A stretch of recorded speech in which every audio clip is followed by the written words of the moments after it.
মঞ্চ প্রস্তুত ছিল। প্রথমবারের মতো লঙ্কান নারীদের বিপক্ষে সিরিজ জয়ের সুযোগ। ১-০তে এগিয়ে থাকা বাংলাদেশ সেটাই করতে ব্যর্থ।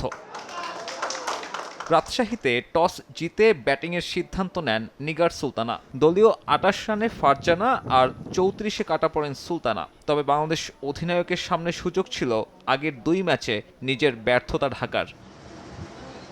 প্রথমে শারমিন আক্তার আর পরে সোবহানাকে নিয়ে জুটি গড়েন জ্যোতি। তবে ২ পার্টনারশিপেই মন্থর গতির ইনিংস খেলেছেন এই উইকেটকিপার ব্যাটার। দলের ৯০ বল খেলে মাত্র ৪০ করেছেন বাংলাদেশ অধিনায়ক। তার অমন প্রশ্নবিদ্ধ ইনিংস দলের ওপর চাপ বাড়িয়েছে। শুধু এদিন নয়, আগের ম্যাচেও মন্থর গতিতে ব্যাটিং করেন। ওয়ানডেতে তার এমন পারফরম্যান্সে ভুক্তভোগী বাংলাদেশ দল।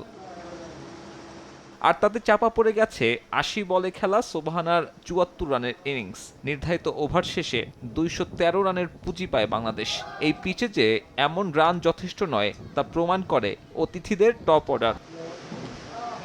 বাংলাদেশি বোলারদের সামলে ২১ বল আর ৭ উইকেট হাতে রেখে জয় তুলে নেয় শ্রীলঙ্কা। হাসিনি ৯৫, দুলানি ৫৬ আর হর্ষিতা করেছেন ৪৪ রান। তাতে পিছিয়ে থাকা সিরিজটাও নিজেদের দখলে রাখল অতিথিরা।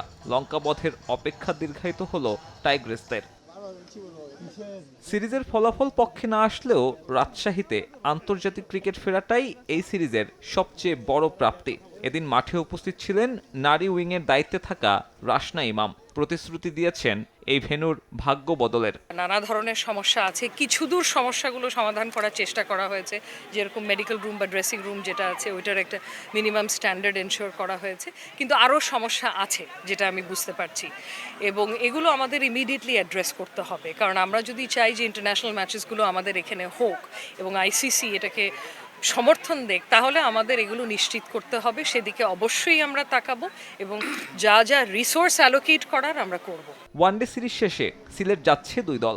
সেখানে ৩ ম্যাচ টি-২০ খেলবে বাংলাদেশ ও শ্রীলঙ্কা। সাব্বির মিথুন, সময় সংবাদ।